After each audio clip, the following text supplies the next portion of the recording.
में जो चलता है उसके हृदय की गति होती है। गुण तुम्हार समुझे निज दोषा, अगर गलती हो गई तो मेरा अपराध है, अगर अच्छाई बन गई तो मेरे गुरुदेव भगवान, मेरे इष्ट देव की कृपा।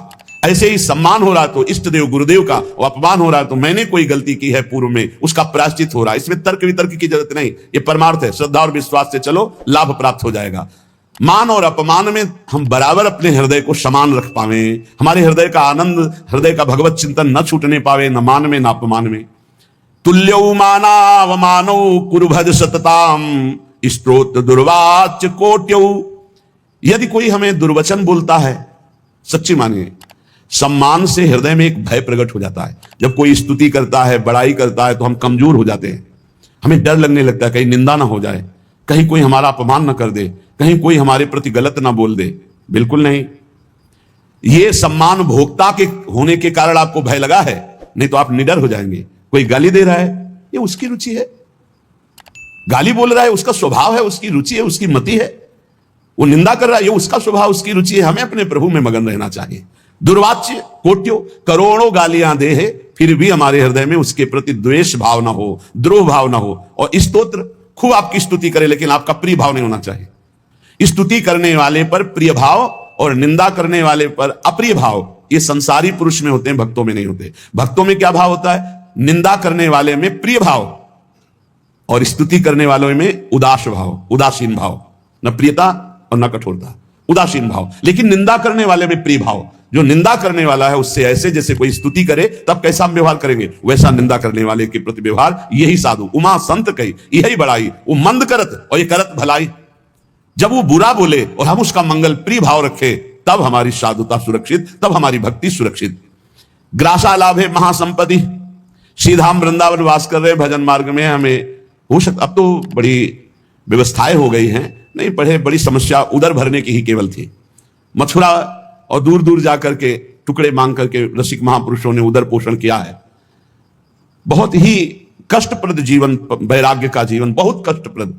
अब तो हर सुविधाएं भगवान दिए, फिर भी अगर भजन न हो, भगवत प्राप्ति की प्रबल इच्छा ना हो, तो फिर जीवन ही बेकार है। बहुत कष्टप्रद जीवन व्यतीत करे महापुरुष जो पीछे हो गए। बड़े बड़े मच्छर, क्योंकि खूब लताएं थी, सांप बिछे, खाने पीने की व्यवस्था नहीं, कोई रहने की व्यवस्था नहीं। आज इस वृक्ष के नीचे, कल उस वृक्ष के नीचे, भारी कष्ट सहते हुए प्रियालाल के लिए हर समय तड़पते रहते, रोते रहते। तो आज तो हमें भगवान ने बहुत सुविधा दे दी, ना भूख का चिंतन करने की, ना वास की चिंतन की, ना वस्त्र के चिंतन की, ना औषधि के चिंतन, सब व्यवस्था प्रभु की। अब अगर भजन ना हुआ, भगवत चिंतन ना हुआ, तो फिर धिक्कार है जीवन को। प्रभु ने सब जो चिंतन करने के अवसर थे, सब वो बंद कर दिए। आपको अपने वस्त्र का चिंतन करने की जरूरत नहीं कि कैसे तन ढकें, आपको पेट भरने का कैसे पेट भरें, आप कहां वास करें, इसका भी, आपकी औषधि कैसे, इसका भी कोई चिंतन करने की गुंजाइश नहीं। अब तो अनन्य चिंतयन्तो माम, अब अनन्य चिंतन करो, क्योंकि वो योगक्षेम का वाहन स्वयं कर रहे। तो कह रहे ग्रासा लाभ है, यदि एक कौरा अन्न मिल जाए 24 घंटे में, तो उतने में ही प्राण पोषण हो जाएगा, और रात दिन भजन करो। श्रीपाद प्रबोधानंद जी कह रहे हैं, कैसे वृंदावन वास करो? अपने को सबसे नीचाति नीच मानकर, दूसरों को सम्मान बढ़ाई देते हुए, अपना जब अपमान हो या सम्मान हो, दोनों में समान भाव रखें। और कोई हमें गाली दे या स्तुति, हम उससे अपने हृदय को बचाए, और एक कौरा भी अन्न मिल जाए तो उससे प्राण पोषण कर ले। और द्वित सुहृद तुल्य भाव, बहुत बढ़िया बात है। परिवार की ममता छोड़ दे। देखो हमारी प्रार्थना है, यदि आपको मोबाइल अत्यंत आवश्यक है तो कसम खा करके लीजिए कि गंदी बातें नहीं देखेंगे, प्रपंच नहीं देखेंगे। नहीं, बहुत हम कह रहे हैं सुबह से शाम तक मोबाइल इतना है, आराम से समय कट जाएगा बिना भजन के, बिना चिंतन के। देखते रहो, इतनी रीलें, इतने सब प्रपंच भरे, और प्रायः चूक हो रही है। दिव्य समय को व्यर्थ किया जा रहा है इन बातों से। बैठे बैठे जो बस मोबाइल में लगे हैं, मोबाइल में ऐसे अंगुली ऐसे करते रहते हैं, वो गया फिर दूसरा, फिर तीसरा, क्या मिलेगा आपको? आपका समय नष्ट हो रहा है। अच्छा, घर परिवार से जब बैरागी हो गए हो तो बात क्यों करते हो? क्या जरूरत है? अरे भगवान को समर्पित कर दिया, वो देखें। या तो बैरागी ना बनो, जाओ कपड़ा लत्ता पहनकर घर में मेहनत करो, माता पिता की सेवा करो, परिवार का सेवन भगवत भाव से करके, भजन करके, भक्ति के द्वारा भगवान को प्राप्त करो। दो मार्ग हैं, एक निवृत्ति और एक प्रवृत्ति। अब मार्ग तो रखे और निवृत्ति का कार्य कर रहे, सब प्रवृत्ति के, तो कैसे बात बनेगी? अपने मार्ग में चलो। अगर घर से प्रवृत्ति मार्ग से निकल पड़े हो, निवृत्ति मार्ग में आ गए हो घर की स्वीकृति लेकर के, तो फिर अब चाहे मर जाए कोई, अब दोबारा उसकी स्मृति नहीं और वहां जाना नहीं। ये नियम लो, परमार्थ के नियम हैं, रात दिन अगर परिवार से बात, रिश्ते नातेदारों से बात करोगे मोबाइल रख करके, तो और किसी की हानि नहीं कर रहे, आप अपनी हानि कर रहे हैं। निवृत्ति परक जो आपका जीवन है, और बहुत सावधान। हमें लगता है कि अगर सुनने के लिए तो और यंत्र ले लो, सत्संग भर लो। एक चिप में 300 घंटे के सत्संग है, 300 घंटा सत्संग। हमें लगता है कि अगर एक एक सत्संग 1 घंटा का रोज सुनो तो 365 दिन साल में होते, तो 1 साल 1 चिप चलेगी। सुनने वाला रख लो। और अगर आपका बहुत ऐसा है कि आप कोई अलग रहते हैं, आपको सिलेंडर इन सब की जरूरत है, तो एक 2000 वाला मोबाइल रख लो। ये टच वाला क्यों रखते हो? इसी में सारे जहर हैं। छोटे वाले में तो हमें लगता है कुछ दिखाई नहीं देता, उसमें चित्र तो आते नहीं। ऐसा करना चाहिए साधक को। ये जिनकी बहुत बड़ी बड़ी सेवाएं हैं वो बात अलग है, नहीं। हमारी प्रार्थना है बाहरी भी साधकों से, अपने यहां तो जिनको सेवा उन्हीं के पास मोबाइल है, अन्यथा नहीं है। बाहरी साधकों, ये मोबाइल बहुत जहर है। भगवत प्राप्ति के बाधा के लिए कलयुग ने बड़ी भारी रचना रच दी है, और अगर नियम संयम से प्रयोग करो तो बड़ा सहयोगी है। सत्संग सुन लो आप इससे, मोबाइल से। कोई विपत्ति वाली बात है तो आप सूचना दे सकते हो। बहुत तरह से बचाव पक्ष इसमें है, लेकिन फंसाव पक्ष बहुत ज्यादा है। फंसाव पक्ष से जिनकी बचने की सामर्थ्य, वही मोबाइल रखे। साधक तो बिल्कुल जहर समझे, मार देगा भैया, बिल्कुल मार देगा, बिल्कुल मार देगा। हर समय हम देखते हैं, चाहे छोटा बच्चा हो चाहे बड़ा हो, एकांत बैठे चल भी रहे हैं तो कान में बटन से लगे रहते हैं, और बात करते घूम रहे जैसे ना, बात कर और समय बर्बाद कर रहा है, और होते चला जा रहा है संसार की बातें। और क्या, राधे राधे मेन बात कर लो, काट के रख दो, भजन आओ कान में लगाए बस, और समय बर्बाद मत करो। यहां कह रहे हैं कि सुहृद तुल्य भाव, अगर तुमसे कोई शत्रुता का भाव करता है तो तुम भगवत भाव करो, और अगर कोई प्रियता का भाव करता है तो भगवत भाव करके राग रहित रहने के लिए उससे ज्यादा प्रियता मत करो। ये भगवत मार्ग है।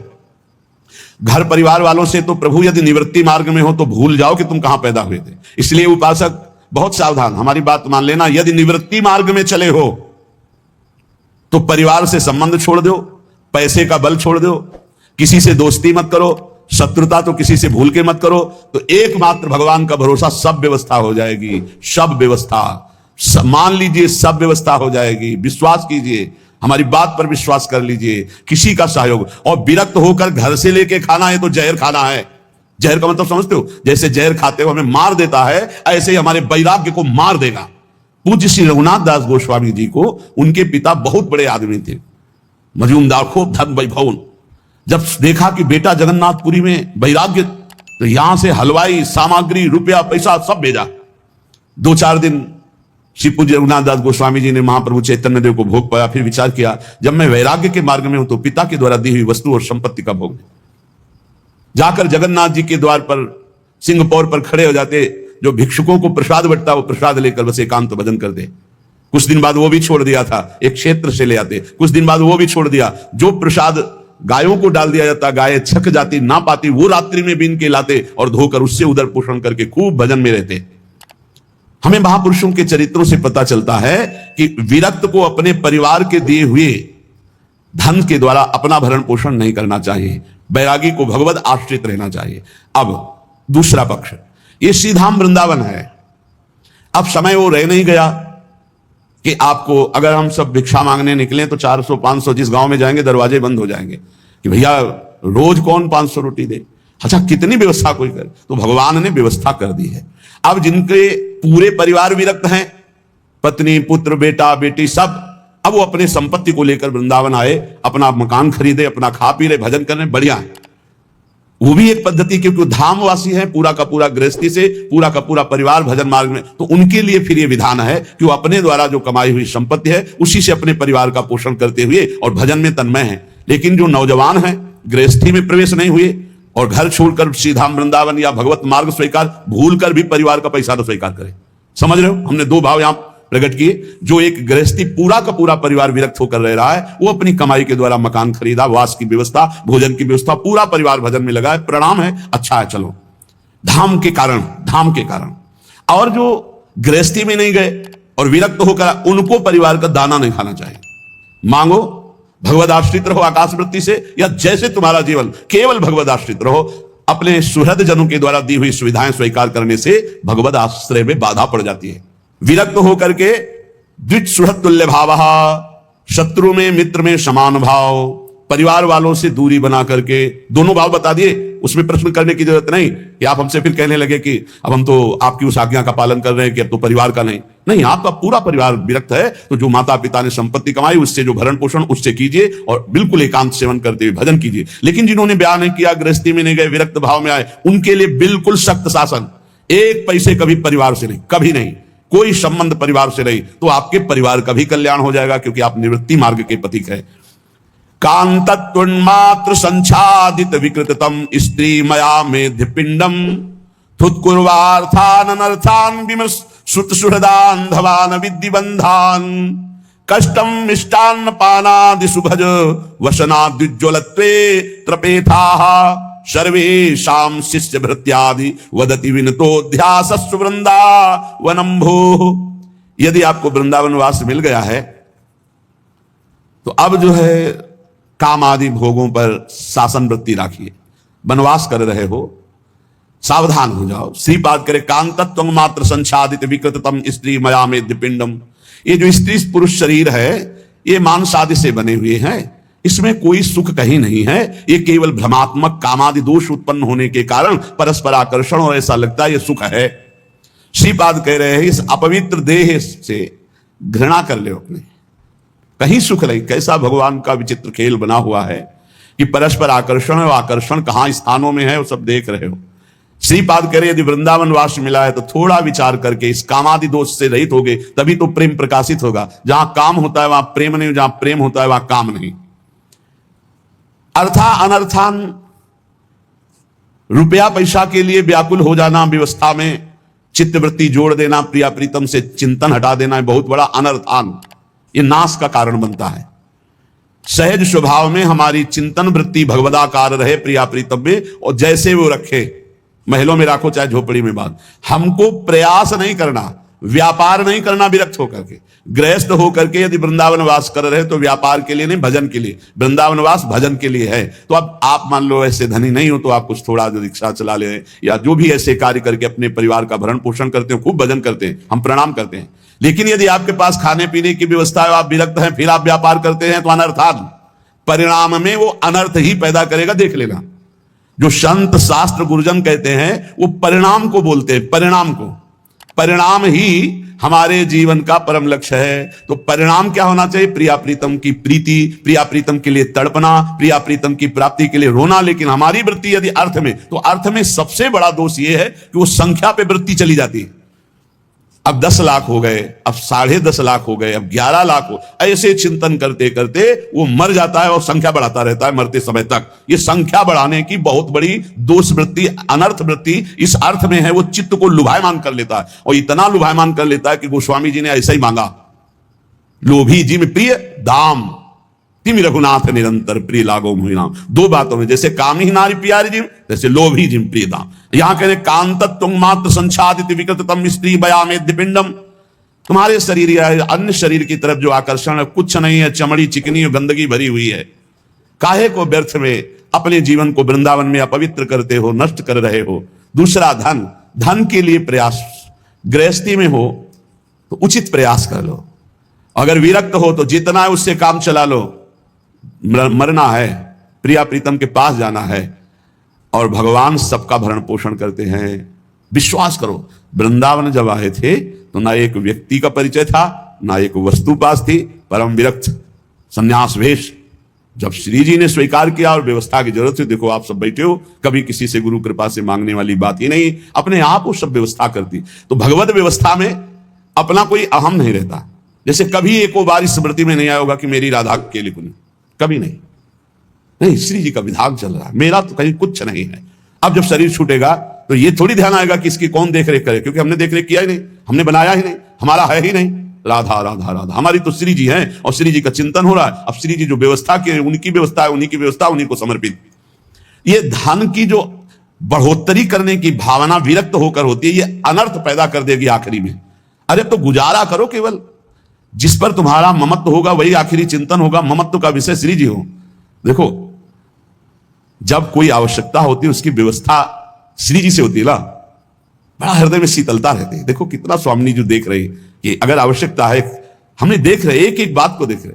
बिछाने वाले की आवश्यकता है कालीन की, तो 2 ही 4 दिन में कोई आ जाएगा, वो अपने आप कालीन आकर के कटवा करके रख जाएगा, बिना कहे बिना मांगे। और उसे पूछो, बोले 2-3 दिन से चिंतन चल रहा था कि क्या सेवा क्या से हमारे मन में आया कि ये सेवा तो स्वीकार ही कर लेंगे और हम ये ले। तब ये लोग कहते हैं इतनी बड़ी कालीन आई। हम कहा बिछाने के लिए सत्संगियों के श्री जी अपने आप जो विश्वास, तब आपको पता चलेगा श्री जी की जिम्मेवारी है योगक्षेमम वहाम्यहम, तो वो देखो कर रहे। तुम्हारी जिम्मेवारी है अनन्य चिंतयन्तो माम, तुम अनन्य चिंतन श्री जी का करो, वो तुम्हारी सब व्यवस्था को देख रहे।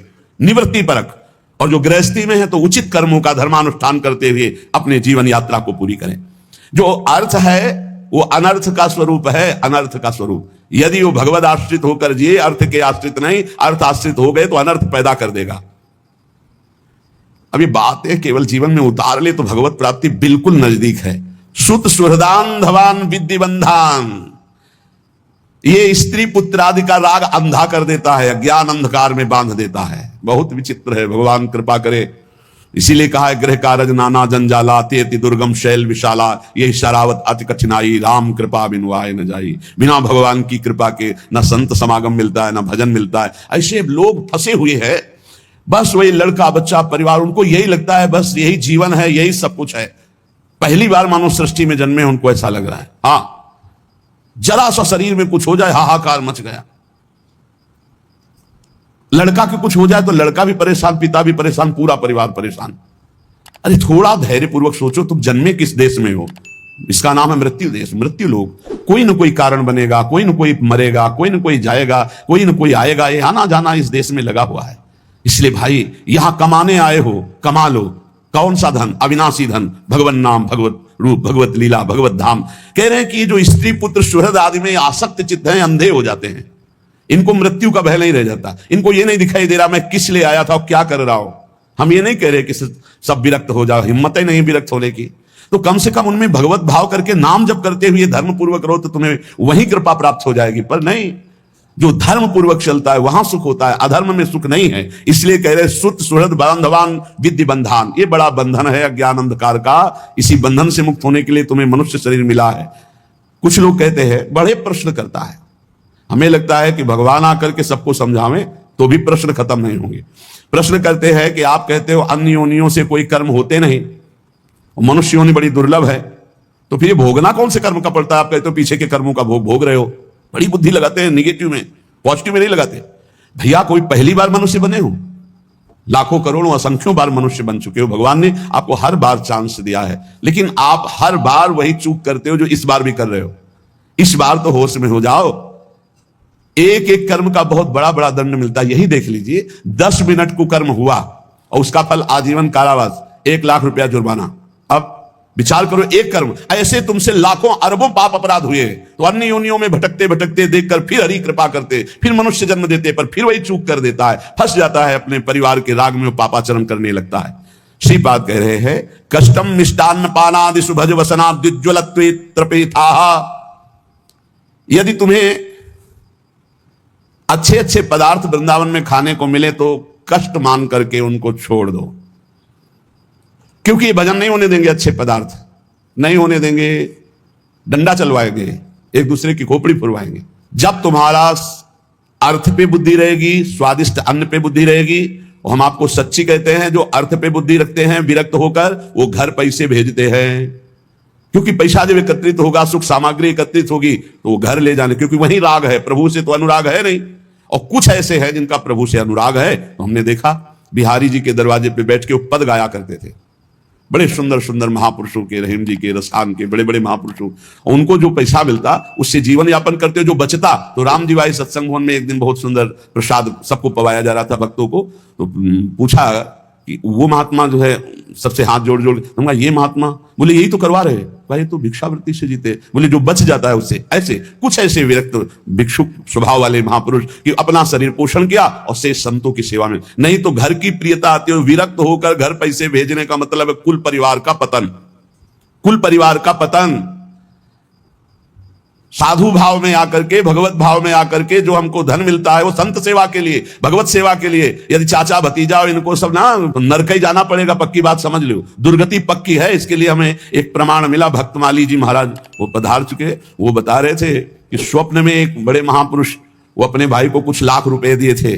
वो आके महंत हैं बहुत बड़ी जगह के, तो उन भाई आए और बोले बेटी का ब्याह इतने लाख रुपया दे दो, बाद में हम ब्याज सहित दे देंगे। तो उन्होंने दे दिया। अब उनको लगा मेरे भाई है क्या देना है, वो 2-4 बार कहे, वो दिया तो नहीं, तब तक उनका शरीर पूरा तो वो प्रेत योनि को प्राप्त हुई। अब और भी जो लीला हुई हो, फिर उन्होंने स्वप्न में आकर भक्तमाली जी से कहा कि हमारा ऐसा ऐसा ऐसा, आप वो पैसा निकलवा कर भाई से और संत भंडारा कर दो तो हमारी मुक्ति हो जाए। ये 1-1 रुपया जो श्री जी के लिए आवे, जो संत सेवा के लिए आवे, जो गौ सेवा के लिए, जहां जिसके लिए आया उसको वहीं खर्चा कर दो, तो आपका सेवा बन जाएगी और भगवत मार्ग। तो ये कह रहे हैं कि जो मिष्ठान आदि हैं, अच्छे अच्छे पदार्थ, ये बहुत होश में खाओ पियो। ये कर्जा है, अगर भजन नहीं होगा तो, हाँ पक्का समझ लो कर्जा है, ये बुद्धि खराब कर देगा, भजन नहीं होने देगा। इसलिए श्रीपाद करे कष्टम मिष्टान्न पानादिशु। जब आप ब्रह्मचारी रहेंगे तो आपके शरीर में जैसे कोई इंजेक्शन लगा देना बिजली दौड़े, ऐसे शरीर में एकदम बिजली दौड़ती है। बहुत होश में खान पान करो, रूखा सूखा खाए के ठंडा पानी पियो। सत्संग को ये भगवत प्राप्ति के लिए है, तो इन बातों को मानिए आप। ये अच्छे पदार्थ दूसरे का कर्जा लेना है, ये ना समझो कि अरे बहुत। पंडित रामकृष्ण बाबा जी जब राधा रमण जी दर्शन करने गए, उनके चरित्र में आता है, एक 2 नाव भर के बोल, उनका जय जय नहीं, हमें तुलसी दल और चरणामृत दीजिए, ये और किसी को दीजिए, हमें तुलसी दल दीजिए जो चरणों में चढ़ी हुई, और चरणामृत दीजिए। पंडित रामकृष्ण बाबा नहीं, जय जय। मिष्ठान आदि खाने में कष्ट मानिए। तो आप प्रियालाल को देखने निकले